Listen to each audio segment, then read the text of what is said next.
Good afternoon. This is Mark Skidmore. I'm the director of the North Central Regional Center for Rural Development. Today we have today's webinar is addressing mine-scarred lands in the Upper Mississippi River mining industry. Our presenters are Jeff Simmering and Kyle Pepp. Jeff is an outreach specialist at the Department of Soil Sciences at the University of Wisconsin-Madison. Kyle is a master's student in water and resource management, also at the University of Wisconsin. For those who are participating, if you have any questions, I just want to remind you of the chat function. You can just type in your questions or comments there, and Jeff and Kyle will either answer them along the way or at the end. So Jeff and Kyle, thanks again for being here and presenting your work. I really appreciate you being on for the webinar. Thanks. Thank you.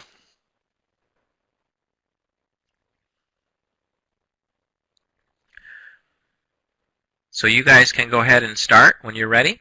Okay, I'm still seeing the webinar title slide, or I guess I put forward? No? Yeah, you just click. You should be able to click forward. Up there it goes. Okay. Thanks for joining us today. Yeah, as Mark said, we're going to talk about mine-scarred land in the Upper Mississippi River Mining District. And this district is predominantly in southwestern Wisconsin. The ore is also mined out of northwestern Illinois and a tiny bit of eastern Iowa.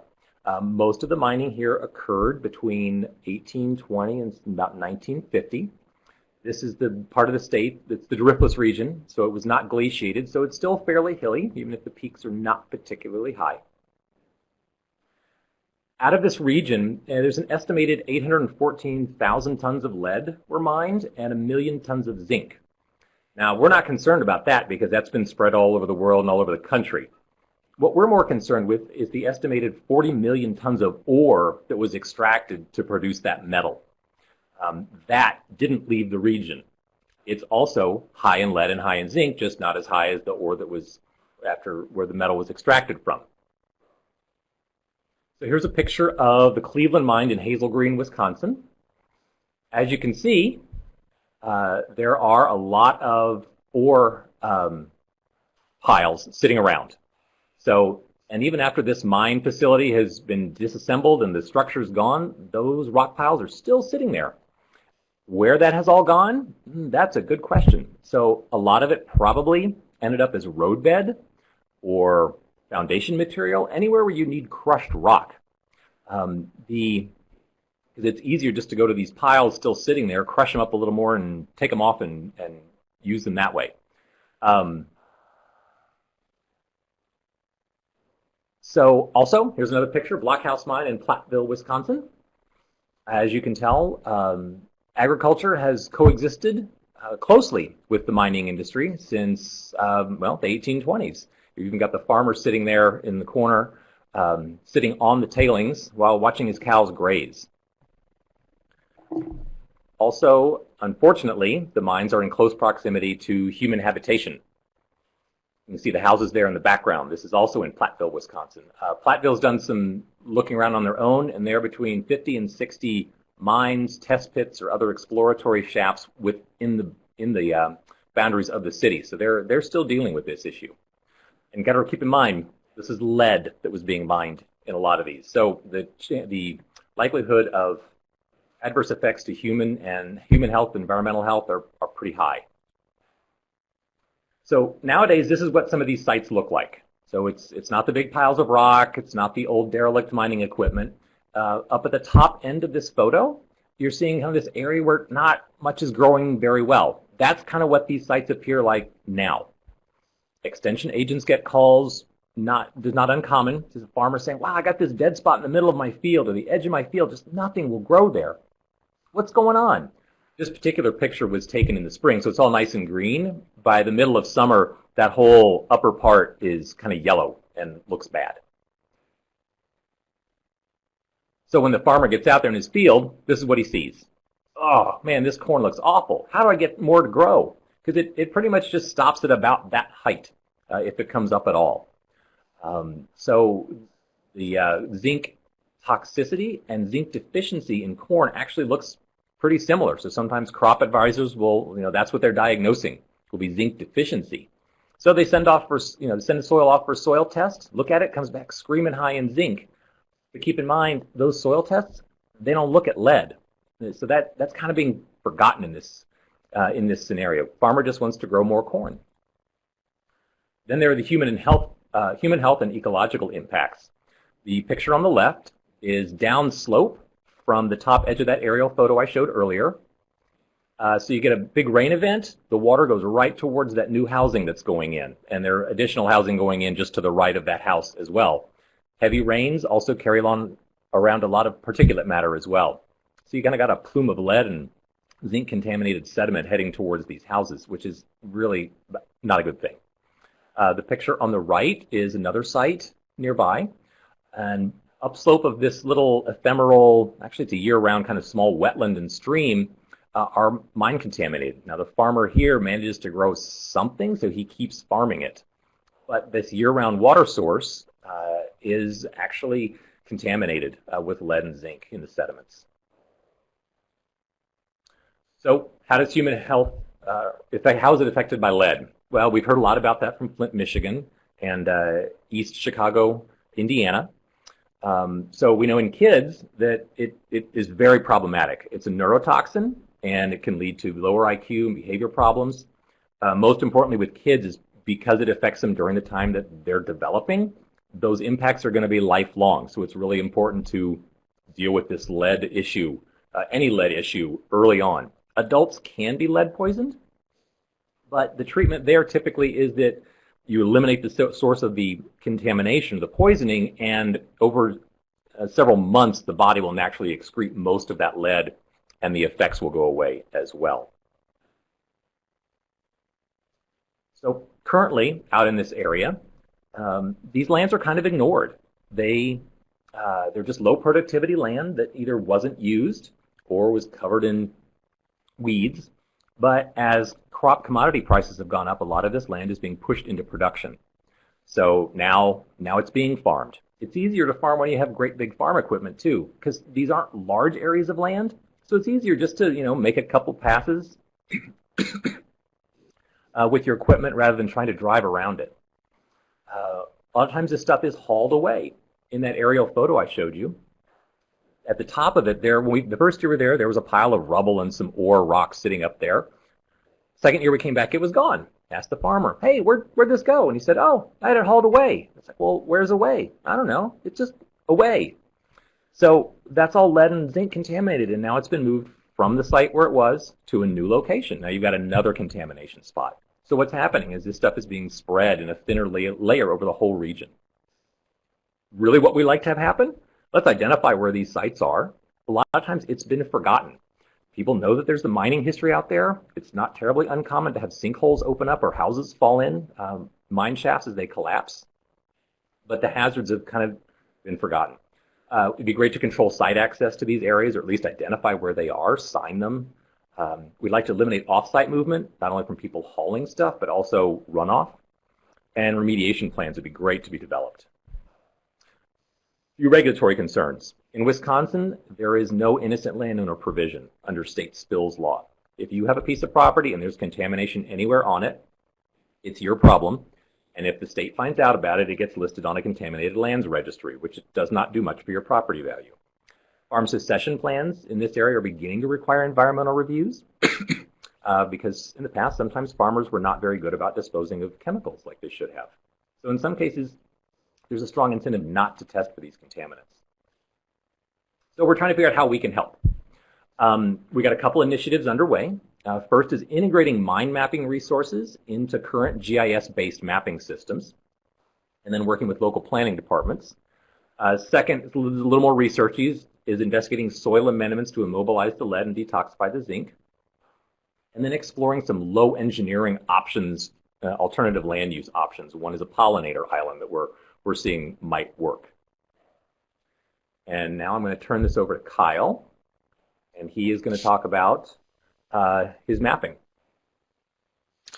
All right, so my name is Kyle, and I've been doing some of the GIS mapping and digitizing the historic data sources for these mines. Um, right now, there's kind of two major sources. There is the USGS professional paper written by Hazel and others from 1959 that kind of details the geology of the area. And then the main one that I'm focusing on digitizing is the Wisconsin Geologic and Natural History Survey's Mineral Development Atlas. Basically in 1945, several federal and state agencies began compiling permitting information from the mining companies to begin to kind of map out and see where all these mines actually were and where most of the damage took place. It was finished in 1976, and basically the output of it is that there are square mile PLSS section maps that show some of the mine activity that took place there. And then on top of this, I also have current imagery and also some LiDAR hillshade data that you can really kind of identify some of the landscape changes that the mines left behind. To give you a better perspective of the area, the light blue coloring is kind of the size of it. And so basically, a little bit of a history of the mining process. Initially, it was just kind of lead surface mining. It was scattered all over the place. There wasn't really any consistent operations going on, and it was for Civil War munitions. The problem here is kind of surface lead contamination. In the picture right here, you can kind of see with the LiDAR hillshade these sort of crater-looking impacts, and this is kind of a lead digging site. And it's interesting to see that this 2015 LiDAR image is showing impacts from the 200 years ago that still exist on the landscape. And you can kind of see these farmer plow marks that kind of go over the top of some of these areas. The next major mining operation was underground zinc mining. And so basically at every one of these mine sites, the ore would get gravity concentrated at the top of the mine site, right immediately above it, and they just kind of toss the tailings near the mine site. And then after this, they would go on to roasting and magnetic refining on railways or in other segregated areas, but it still basically guarantees that there's a large tailings pile above or near above every mine site. And then as we move on into the after the in the 30s, we have new mining technology, and there's still a gravity concentration at every mining site, so there's still tailings again at every mine site. But now there's also these kind of acid slurry ponds that was used in the chemical refining process, and this kind of shows up on the map there. So the mapping process, basically, I start out. This is a picture of what the atlas data looks like, and then below it I have kind of a transparent hillshade layer. And so I go through and map out the boreholes, which are these little circles everywhere. Underground mines, which are these kind of big, long things. There's also unsurveyed mines, open pit mines, mine shafts, abandoned railroads. And the abandoned railroads, you can also see the tracks in the LiDAR hillshade as well, so you can kind of make sure and see how accurate the actual imagery they provided was. And then there's also these lead digging sites, which is this, and acid plants, and also the missing data areas. So overall, it kind of looks like this. Add the underground mine, add the boreholes, and then the lead digging site, and then after this you can start overlaying it with other things. So, and then after you do all that, then you can create a nice map, and right here is this is kind of a large area, about 30 or 40 square miles, and you can kind of see how densely these mines are in the landscape. Luckily, most of this is kind of a rural area, with the exception of this city right here. But This is one of the more densely populated areas, but it's still pretty extravagant in this area. Here's kind of a closer look at it. The purple are the big underground mines, and the turquoise are the lead digging sites. So in terms of planning, we can add other datas to this now GIS-based map. Most importantly is probably city parcels, and you can kind of see right here these red outlines are city-owned parcels, and there's kind of some danger to know that, well, here's all these mine shafts, here's all this underground mining, and the city kind of may or may not know about this, and they have all these kind of subdivisions that are ready to be developed, knowing that there's kind of going to be runoff coming down here, or there has been for the last 100 years. In addition, we also add the impaired waters layers to these, and if you look in the attributes for them, you can see that they're all zinc and lead contaminated water, among other things.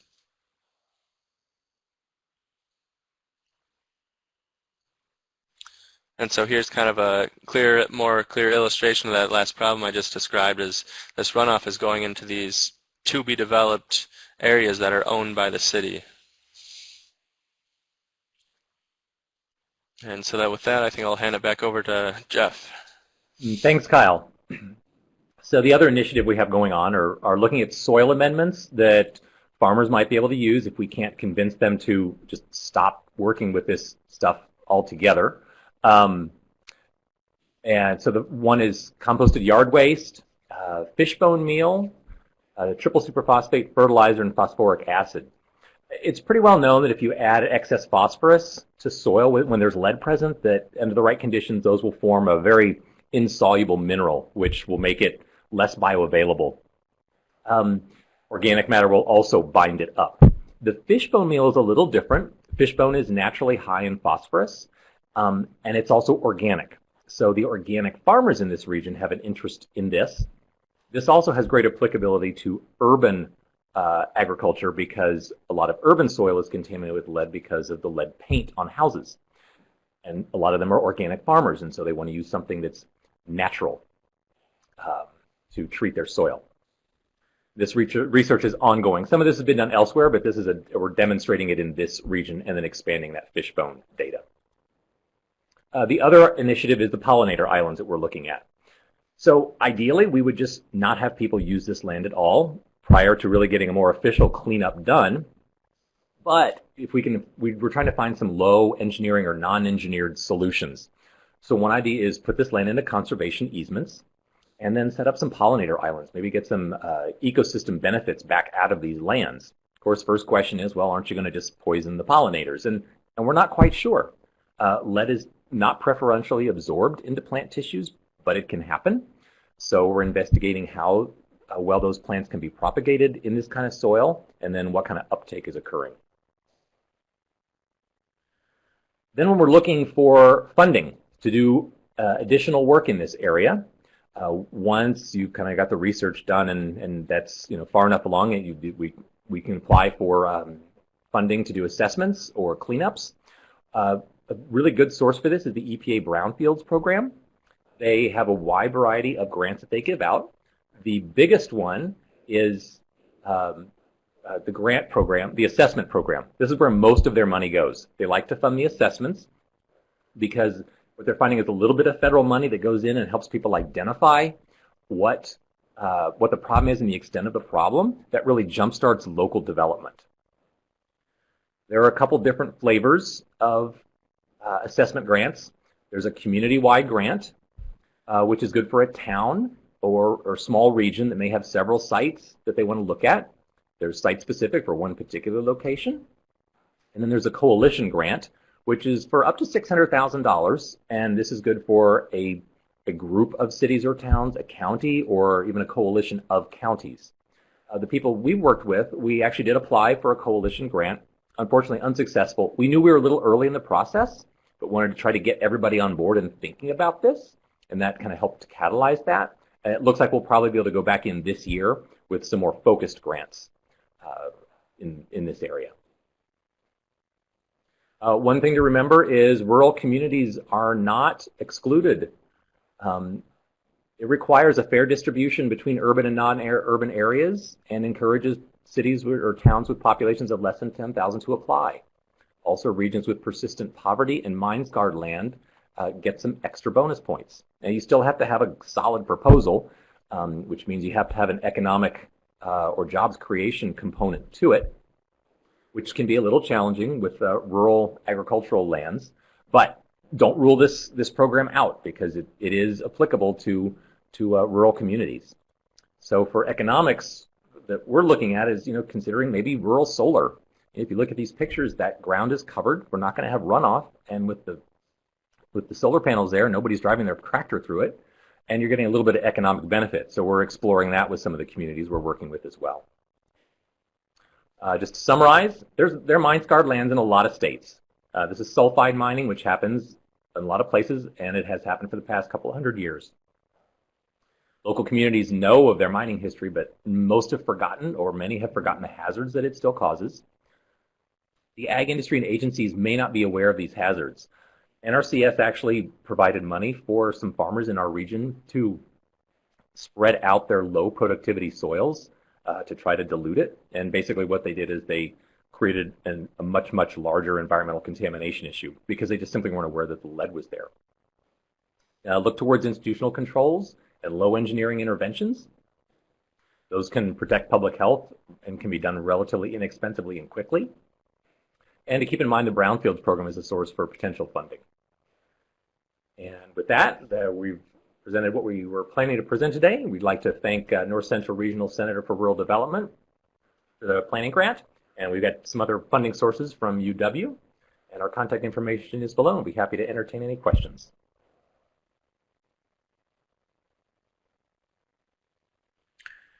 Thanks, Jeff and Kyle. One question I have is just sort of thinking about the potential impacts on kids, and so to what degree does this end up in the drinking water of, say, a well or something like that, and how might that compare with the Flint water crisis? Can you offer any insight on that kind of comparison? Fortunately, lead tends to stay where it's put on the ground. It is not highly mobile. It could end up in the water table, especially when people are hauling stuff off site and throwing it in old rock quarries. That would be one avenue. The bigger hazard actually is exposure to the soil. Farmers getting it all over their tractor tires, driving it back to their farms. They have it on their boots. They bring it inside. Also, when it's dry out and they're farming and the wind is blowing, you can see the dust blowing. And these sites are often right next to houses. So where is that lead-contaminated soil blowing? So fortunately, it's not like Flint in that it's coming through the water pipes, but it is mobile in the environment. It's just because these are so close to homes that's really where the concern is. If it was way, way out in the woods, it would still be an issue, but perhaps not as immediate an issue as many of these are, because these towns exist because there were mines there. They grew up around them. So they're surrounded by this material. Well, so maybe it would be more like in the years before we went to unleaded gasoline, and you have this gasoline exhaust with lead in it, and that having an impact. So when the wind is blowing, it just gets into your lungs and into your body. Yeah. So that's the impact. Yeah. And again, farmers bringing it home. Another thing to think about is if the farmer's growing for silage, so that corn isn't getting very big, but they'll still run the harvester through it. And we do have some data from a researcher in Platteville that shows that there's a fair amount of lead in that corn. Enough that the phytoremediation, people would call them hyperaccumulators, even though corn is not a hyperaccumulator of lead. But if you think, well, if you've got worst case, you got a farmer who has a small herd of cattle, he's farming a specific area that always ends up in silage for his cattle, well, those cattle are getting dosed. Industrial scale, it's going to be diluted enough, but if it's really just being harvested on a small scale, that could also be problematic. Yeah. Okay, thanks.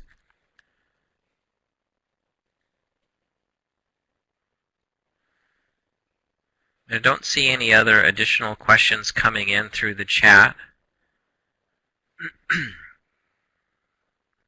We'll wait for just another minute. I appreciate your work because we typically think these kinds of problems as having being in urban areas more, and so highlighting the rural implications is important. So thank you. Yep. Thanks for your work. Yep. It was pointed out that I found the unfortunate connection between urban Milwaukee and rural southwestern Wisconsin. Yeah. Well, maybe now is a good place to stop for today.